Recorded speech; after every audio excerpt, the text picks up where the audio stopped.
سینمای ولایت در سال گذشته فیلمی رو روی اکران برد که از نظر منتقدان خودشون خیلی جنجالی شد. اسم فیلم هست دیدن این فیلم جرم است که حتی انتخاب این اسم هم توسط خودشون زیر علامت سوال رفته.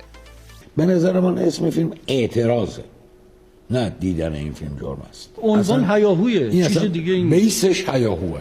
اما اول صحبتم که معرفی کردم عنوان سینمایی نیست، ژورنالیستیه. بله، ژورنالیستی غیر سینمایی عنوان بدیه. علیه فیلم هم هست.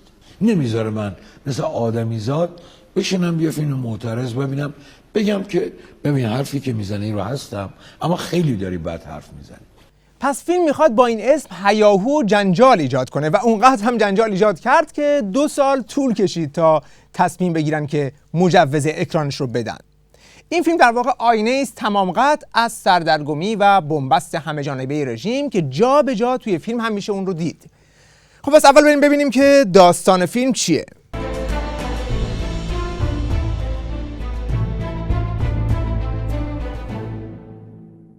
داستان فیلم ماجرای فرمانده یک پایگاه بسیجه که اول فیلم یه مرد پولدار 2 تابعیتی زن این فرمانده بسیج رو توی خیابون کتک میزنه. حالا برای چی اصلاً معلوم نیست و تا آخر فیلم هم قضیه روشن نمیشه. فقط برای اینکه فیلم شروع بشه این مرد این زنه رو پشت چراغ قرمز میبینه. نمیشنایی؟ میخوای پیاده‌شم حالیت کنم؟ بعد میفته دنبالش.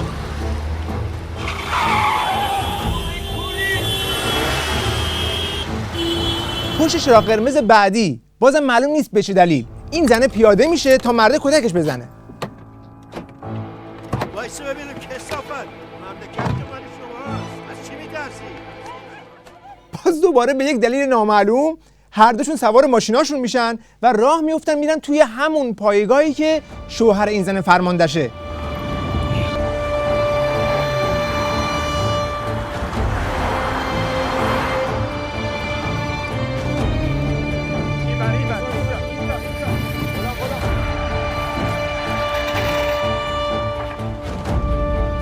حالا اینکه به چه دلیل اون مردی که این زنه رو کتک زده اونم با ماشینش میاد توی همون پایگاه بسیج تا دستگیرش کنن اینا معلوم نیست. فقط باید این کار رو میکرد تا فیلم ادامه پیدا کنه، وگرنه همونجا توی خیابون داستانش تموم میشد. بیا پایین کاریش ندارم. چی میخوام پیادهش باش کاریش ندارم. بیا پایین آروم. یا کاریش ندارم. آروم باش آروم. امیر چی کار می‌کنی بابا؟ کل فیلم روی این داستان آبگوشی سواره و همین ماجرای بی سر و ته رو تا آخر فیلم کش میده. 4 دقیقه اول فیلم اگه در شرایط عادی باشه من از سالن میام بیرون. به حدی بده، به حدی فیلم فارسیه، به حدی اغراق‌آمیزه، به حدی رو حواست که فیلمو نابود میکنه و تازه میخواد بهانه بعد بشه. خب نه اصلا یعنی فیلم من نامه صحبتم همینجاست. فیلم نامه سوراخ داره. این آقای کچل انگلیسی مسلک یه چیزی تو گذشتهش هست که حالا داره این کارو میکنه. اولا اون که نمیبینیم تو یه دیالوگ اواخر فیلم یه جمله اینو با اون میگه ما بازم نمیفهمیم. مگه اینکه روایت عمومی فیلم یواشکی در گوش من بگه این بوده ها. کجاست اجرا؟ اکستریم کلوزآپ از دود سیگار، از کبریت، از مزخرفات چیه؟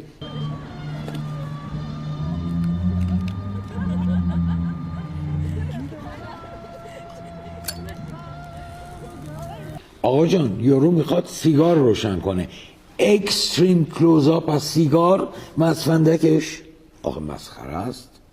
اکستریم کلوزآپ از لبش و سیگار گذاشتن چی آخه؟ مگه فیلم من چه میدونم مگه فیلم تبلیغاتی داریم رو در تبلیغ سیگار میسازی؟ میگم یا فندک تجانس نداره.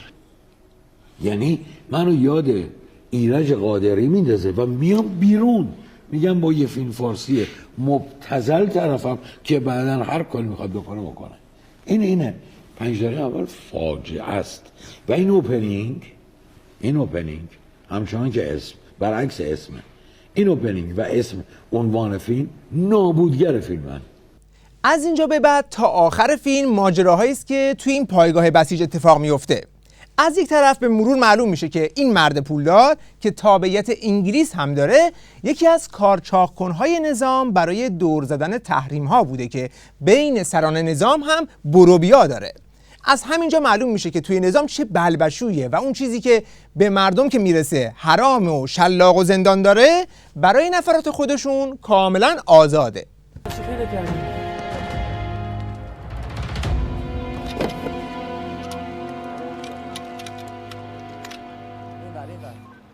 حالا توی این مملکت بیقانون فرمانده بسیجه همینطوری آتش به اختیار برای انتقام شخصی تصمیم میگیره که این یارو رو توی همون پایگاه بسیج نگه داره. تا کی و کجا هم خودشون نمیدونن. فقط همین که میفهمه که از طرف نیروی انتظامی اومدن طرف رو آزاد کنن بهش بر میخوره و میفته به لجبازی که آقا من نمیدمش. برام سوال پیش اومده، موقع کسی خبر نداشت، شما چه جوری متوجه شدی؟ دفتر اونجاست. بفرم. امرتون. فرمانده پایگاه. متهم میخوام. چه بگید از کجا خبردار شدی؟ به شما مربوط میشه. وقتی متهم رو از من باید بگیرین معرفه کنم. از بالا ابلاغ شده. والا. دقیقا یعنی کجا؟ این دیگه ربطی به تو نداره. برو متهم رو برده بیار. سرگرد. به اون بالا بگید فرمانده پایگاه دستور شما سرپیچی کرد. برات گرون تمام میشه. ولی حکم داشت، درد سر نشه برامون. داشته باشه، بذاره در کوزه آبشو بخوره بابا. من خودم حکمم داداش، مثل کو پشتش وایسادم، من میذارم به حضرت عباس تا تهش باشه. ما نمیتونیم اینو نگهش داریم که. چرا نتونیم؟ تا هفته صبح میتونیم نگهش داریم. خب بعدش چی؟ بالاخره که باید تحویلش بدیم. حالا بعدش یه کارش میکنیم. چی کارش میکنه؟ راست میگه دیگه. یه کارش میکنیم دیگه. با همین یه جمله یه کارش میکنیم همه قانع شدن. یعنی توی بسیج استدلال ها اینقدر پرمغزه. از اینجا به بعد تمام ارگان‌های رنگارنگ نظام هی نیرو میفرستن، نفر میفرستن که این یارو دلال انگلیسی رو آزاد کنن که بره ژاپن براشون تحریم دور بزنه. ولی این فرمانده بسیجی هم لرچ کرده و میگه من اینو ول نمی‌کنم، اول باید اینو محاکمه کنید. اول فرمانده سپاه منطقه‌شون میاد که بعد میفهمه که چه آتیش به اختیاری تربیت کرده که خودش هم توش میمونه. سلام حاج آقا، خوب شد آمدن خودتون. علیکم السلام. متهم کجاست؟ متهم چی؟ نمیدونی متهم چیه؟ کدومش حاج آقا؟ ما ستاره گرفتیم. همون اصل کاریه دیگه. ایور حاج آقا، ایور. حاج آقا تشریف بیارین. خوش اومدی. حاج آقا شرمنده اینجوری شد. بفرمایید. کجاست؟ اینجاست حاج آقا، بفرمایید. یوسفی من نمیخوام بگم. نمیخوام با حرف بزنم. گند توضیح بدم آبرومو بردیم. نمیخوام بگم. کارت دارم جمع. وسایل ایشون. جام سر وسایل. وسایل حاج آقا کجاست؟ وسایل رو میزه. بفرمایید حاج آقا. من بعد برم فرودگاه، وگرنه این برادرها رو ادبشون میکرد. بفرمایید. یه رو بردار، این رفیق خودت ادب. چی کار داری میکنی آقا؟ بیا برو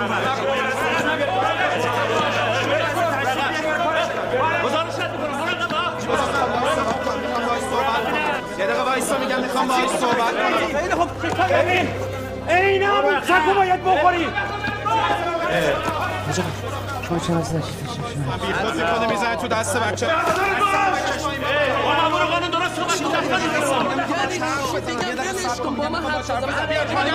صحبت کن. دستمندم میخوای بزنی؟ بله. گرم. نتیجه جنابدار نشید برید آقا. بیا پایین اسباب بازی تو بابا. آقا میثم حاجی میگم بابا من موقعتونم.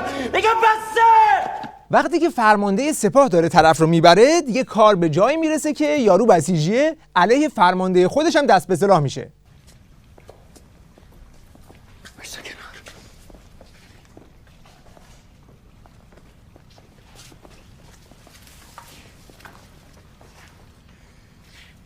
از قلمت بیشتر استفاده کن جمعون.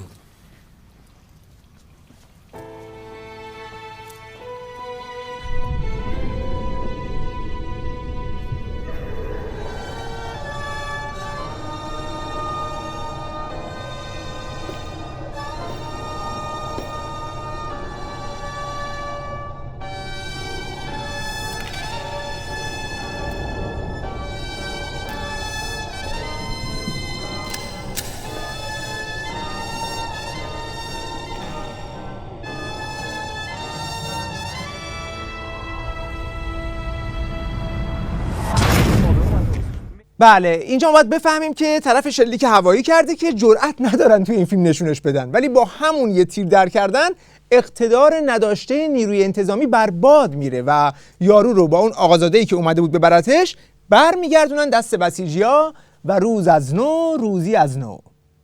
برگرد ببینم. برگرد. اطلاعاتی هستی؟ نه. مسعود پس این اسلحه چیه؟ مجوز دارم.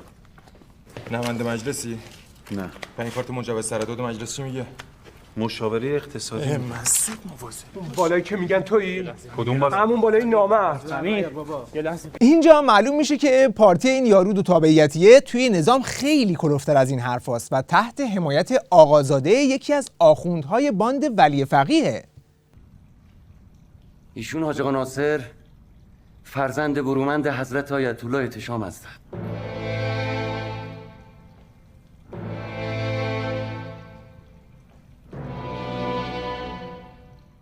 خلاصه بعد از اینکه در برابر این جوجه بسیجی آبی از فرمانده سپاه گرم نمیشه، یک گروه از لومپنهای اطلاعات سپاه با اولدروم بولدروم وارد میشن تا کار رو دیگه فیصله بدن و این دلال نظام رو آزاد کنن و ببرن. 4 تا بچه باید اینجوری بازیتون بدن؟ خب چی کار میکردن؟ بچه همونو به رگبار میبستن؟ چه خبره اینجا؟ فکر کردید مملکت مسخره شماست که هر غلطی دوست دارید بکنید؟ البته وقتی فیلم جلو میره معلوم میشه که حکومت آخوندی مسخره تر از این حرفاست و سگ صاحبشو نمیشناسه. اینجا ببینم. یه اینجا. فرمانده پایگاه کیه؟ گفتم فرمانده پایگاه کیه؟ خاک تو اون سرت با اون فرماندهیت. کلید دستبند. گفتم کلید دستبند. شما مشکلی ندارید؟ دوربینش، گوشیش. بده به من اینو. بچه شهر تویی؟ کریمی اینم با ما میاد.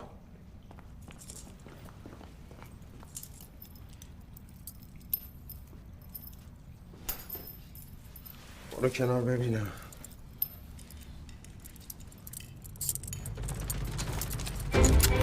اسلحه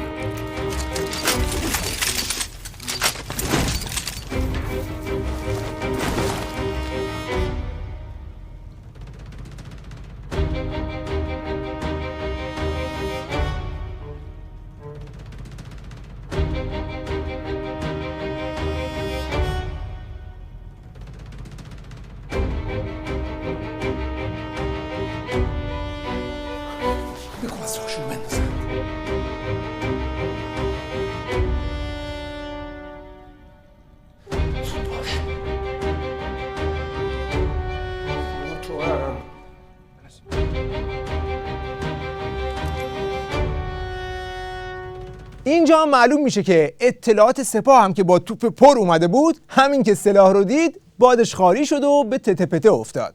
یعنی اقتدار نظام اونقدر پوشالیه که یک جوجه بسیجی میتونه با یه هفتیر همه اون اکیپ اطلاعات سپاه و حتی فرمانده سپاه خودشون رو هم دستگیر بکنه.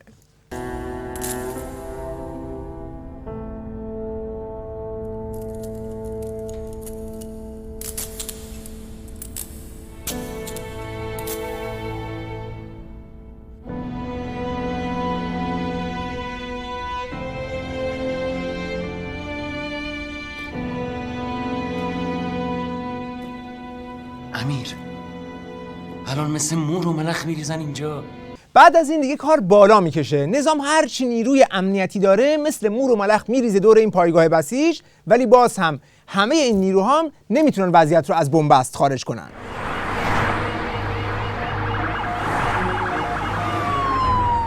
چیکار کنیم آقای صدر؟ وقتمون کمه. چی دستور میدید؟ تمامش کنید. برو تمامش کن. آماده اید؟ کاملا. بررسی‌ای که انجام شده از جلو و بالا نمایش میدیم. از پشت سر حمله می‌کنیم. چقدر طول میکشه؟ از زمان دستور حداکثر 10 دقیقه. این رفتار باید سرکوب بشه. سرکوب بشه ولی نه اینجوری. چه جوری؟ تعارفش کنیم بگیم اسلحه‌شو بذاره زمین؟ ببینین اگه عملیات کنید به خدا باهاتون درگیر بشن خونشون پای خودشونه. به همین سادگی. از اینم ساده تر. پس امنیت کشور چی؟ این امنیته. آقایون وقتی تو شرایط ثبات که نه شورشی شده نه کودتایی 2 نهاد نظامی رو هم اسلحه بکشن، یعنی حیثیت امنیتی جمهوری اسلامی ایران پر آبرمون تو کل دنیا میره. بس دیگه غیرات. بعد از اینکه ارگان‌های امنیتی نظام هم نتونستن یه جوجه بسیجی آتش به اختیار رو رام کنن، نهایتاً یه کاراکتری وارد میشه که نماد پاسدار سلیمانیه که توی فیلم البته سردار موسوی صداش میکنند و از اول هم میگن که با هواپیما اومده، یعنی احتمالاً مشغول آدمکشی تو سوریه یا عراق بوده که صداش کردن اومده برای این کار. پرواز سوریه به تهران نیم ساعت پیش به زمین نشست. جناب سردار در جریان قرار گرفتن، در حال عزیمت به محل هستن. لطفاً عملیات رو یه مقدار به تعویق بندازید تاشون برسن. تمام.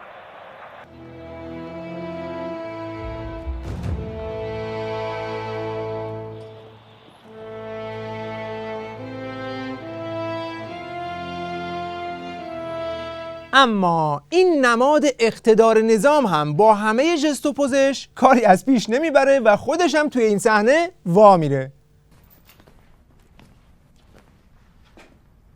امیر سلام آقا. تا به چشم خودم نمیدیدم، باور نمیکردم. من به عقلانیت تو ایمان داشتم امیر. تا امشب تمومش کن فوراً. خوشبختانه به خیر گذشته.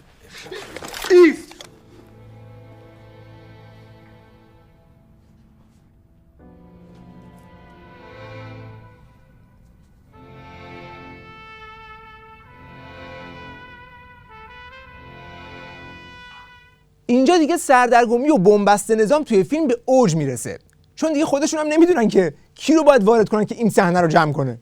چون اگر بسیجی‌ها رو بکشن که بسیج زیر علامت سوال میره و ریزش بسیج به شرشر میفته، اگر همون نهادهای امنیتی عقب بکشن که اقتدار نداشته نظام برباد میره و خط کار اسلحه کشیدن علیه نظام تبلیغ میشه.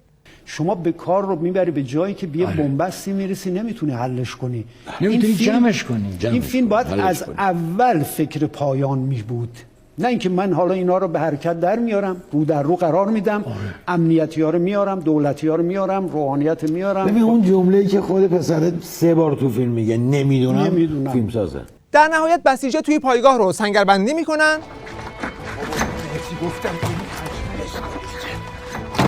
ولی بعد یک سری نیروی امنیتی میریزن تو و بدون اینکه حتی یه تیر در کنن بسیجی‌ها رو همه دستگیر میکنن.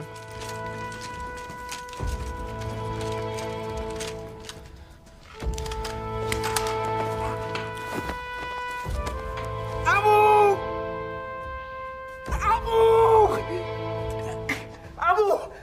تو رو خدا عمو تو دیگه چرا عمو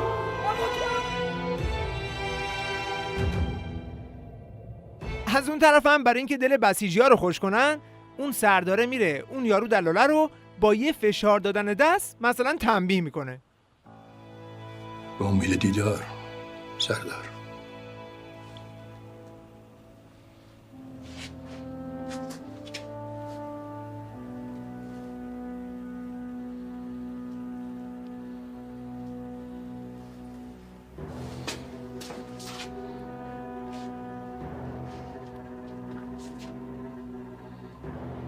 سردار سردار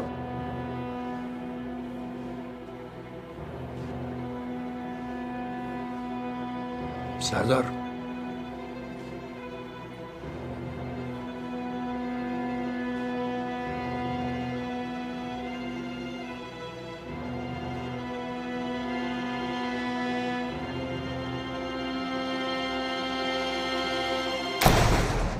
یعنی فیلم داره میگه بسیجی که میخواست قهرمان بازی در بیاره شاخ استکبار رو بشکونه آخرش هیچ، آخرش پوچ. بابا وضعیت نظام نزارتر از این حرف هاست که حتی بتونه توی فیلم جلوی دنیا شاخشونه بکشه. به عبارت دیگه داره میگه بسیجی همه اون لاف زدنهای سلامی و حاجی زاده رو فراموش کن، ما همه زورمون رو هم بزنیم فقط میتونیم پشت در بسته یه دست فشار بدیم. حالا هدف فیلمساز از اول این بوده که دل بسیجی‌ها رو به دست بیاره و اونا احساس کنن که حرفاشون داره توی فیلم زده میشه. اما با همین کار داره نشون میده که چقدر بسیجی‌های نظام سرخوردن و مسئله دارن. ماشینشو گشتین؟ من که نگشتم. ماشینشو نگشتی هنوز تو؟ اینا میخوام برم آمریکا رو بگیرم. من الان میرم میگردم. داره مدرک جور میکنه. آی خودزنیه که این فیلمو پخشه بهونه میشه دست اون بریا. چیکار کنم؟ آیت الله احتشام ضایع میشه این وسط. خب بشه.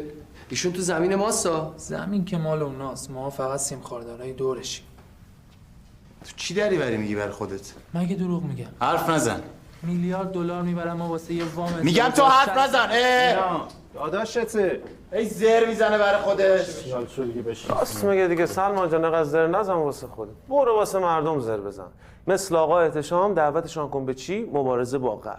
ازدواج و برنامه و چه بدونم، فقط مبارزه تا شهادت. مسعود یکی هم انتخابات مشت محکم جان. یارو مشکوک میزنی. صاف وایسا بگو کدوم بری هستی. برای تو نیستم، خاطر جان. برای من نیستی. اینجا چیکار میکنی؟ اینجا بسیج مستضعفینه. تو که با اونایی اینجا چیکار میکنی؟ آدم عاقل، من میگم ما تو دست ضد انقلاب ندیم. تو نمیفهمی؟ تو با این فکر داری تیغ اینا رو تیزتر میکنی. ضد انقلاب خودتی بیرون دنبالش به من نگیر. میگی ضد انقلاب چه؟ بابا ببن مسعود دهنت تو دیگه. بس دیگه بچه‌ها. حالا شما حساب کنید که چقدر از این حرفا توی ارگان‌های نظام داره زده میشه که این قدرش رو توی فیلم میتونن نشون بدن.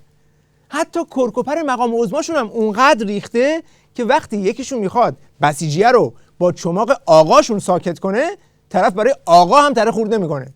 ببینم من خودم زن و بچه دارم درکت میکنم، ولی دلیل نمیشه بخوای اینجوری داد و بیداد را بندازی.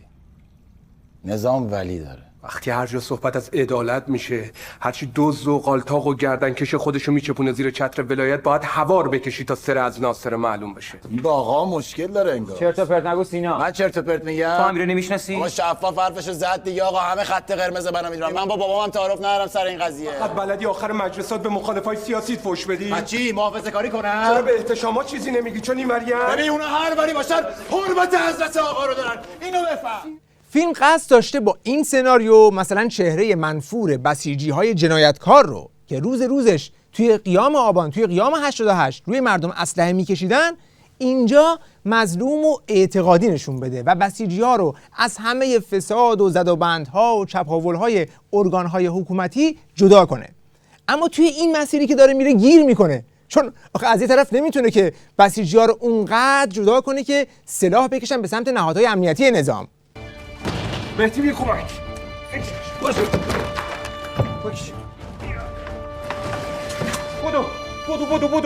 بدو. بچه‌ها منو مهدی میریم بالا پشت اون، ارتباطم با شما قطع میشه. از سر جایی که بهتون میگم تکون نخورین، تکون نمیخورینا. سلمان تو در پشتی نگه دار. امیر در اصلی با تو. مسعود اون گوشه، حواستو 6 تون بده به اون گوشه. الان میایم بریم اینا رو تقسیم کنیم. تیر اولو ما نمیزنیم ما. غلام. فیلم بسیار فیلم تلخیه. اگر قرار باشه ما بدون پایان بندی بریم، فیلم در یک جاهایش به شدت حتی میشه گفت از مرز اعتراض عبور میکنه، ولی نهایتا در درون میسته. ما نباید انتظار داشته باشیم که این اسلحه‌ای که کشیده شده نهایتا منجر به شلیک به سمت رئیسی بشه که اصلا سید اینو میگه نه من اینو میگم. نه سید نهایت این بود این بچه‌ها برای چی ما اینا بچه‌ها رو می‌خوایم نه اسلحه علیه نهادهای امنیتی این که دیگه خط قرمزه، از این ور که نمیتونه بره. از اون طرف هم چون راه حل دیگه ای نداره، بالاخره بسیجی رو دستش موندن، باشون چیکار کنه؟ همونطور که گفت برشون میگردونه به آغوش نظام، تحویل قوه قضاییه میده که باشون چیکار کنه؟ حکمت اعدامه، شک نکن.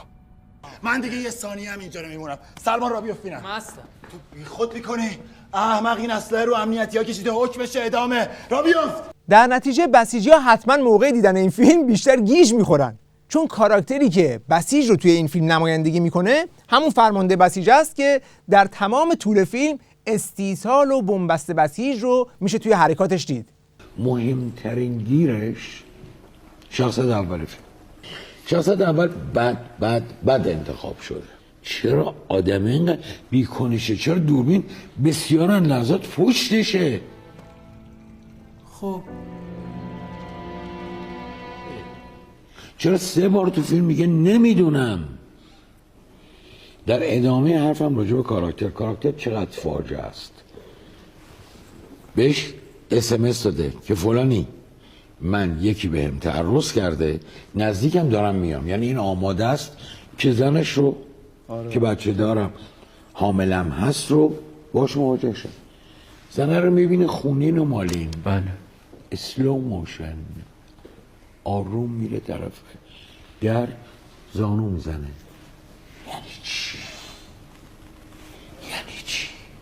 اینه شروع بیکنشی آدم. اینه در رو باز میکنی، احتیاج به دارو داره، پزشک داره، بیمارستان داره، میبری بعد میری دنبال یه رو. این دیگه الف ب هیچ کدوم کارا نمیکنه. و بعد دیدم زمین پرداز و کاراکتر فرمانده بسیج خود فیلمساز نمیدانست از چه باید بکنه. اشکالش هم همینجاست. فیلم اگر میتوانست با کاراکتر اصلیش، تکلیف کاراکتر معلوم بود از اول. من درون این نظامم، من از ولایت پیروی میکنم، همه باش من میرم تا اینجا میرم و اما اینو نمیدونسته از اول. برای همین مرتب میخوره زمین، برای اینه که پشت به دوربین میکنه. پس کاراکتر اصلی که نماینده بسیجی رو بلا تکلیف میکنه و گیج میگیره، گیجتر تحویل میده. یه کاراکتر دیگه نماینده آخونده حکومتیه که میخوان با وراجی همه جنایت‌ها و چپاول‌های نظام رو رفع و رجوع کنند. این آخونده همون حرفایی که هر روز روحانی و امام جمعه نظام میگن رو توی فیلم تکرار میکنه، ولی بیشتر خودش رو مضحکه میکنه و حتی یک بسیجی رو هم نمیتونه قانع کنه. در حالت مستی انجام تو حالت مستی احتمالاً بنده خدا دچار یک تداعی ذهنی شده که اونم ریشش توی گذشته‌اش میتونه باشه. تو روانشناسی در اصطلاح بهش میگن PTSD، پاست تراما استرس دیزوردر. یعنی چی؟ مثلا یعنی چطور بگم بفهمی؟ یعنی ماسمالی. اشتباه نکن، ما باج به کسی نمیدیم. این اسمش مدیریت بحرانه. ما امروز واسه خودمون کسی هستیم، اقتدار جهانی داریم، جای نگرانی نیست. سایر ارگان‌ها و نهادهای امنیتی نظام هم توی این فیلم همه یه مش آدم‌های بزدل و ذلیلن که با زد و بند، با استکبار میخوان جیب‌های خودشون رو پر کنند. از اونجا که اون آقا شهروند انگلیسه، همون اول با سفارت انگلیس تماس گرفته. اونا فوراً از سازمان روابط بین‌الملل ما استعلام میکنن. سلسله مراتب طی شده که اون آقا هر چه سریعتر آزاد بشه. الان اونا مدعی شدن که بسیج جمهوری اسلامی یه تبعشون مورد ضرب شرط قرار داده و گروگانش گرفته. سر همین ماجرا الان ما رو تحت فشار شدید دیپلماتیک قرار دادن. در مجموع این فیلم که میخواست از ابتدا یک وجهه‌ای برای بسیج بخره، در عمل بنبستی که در همه نظام آخوندی حاکمه رو به نمایش گذاشت، از بسیج و سپاه و دولت و نهاد امنیتی و اطلاعاتش. و این همون بنبستیه که ولی فقیه هیچ راه برون رفتی از اون براش متصور نیست. وقت بخیر و خدا نگهدار.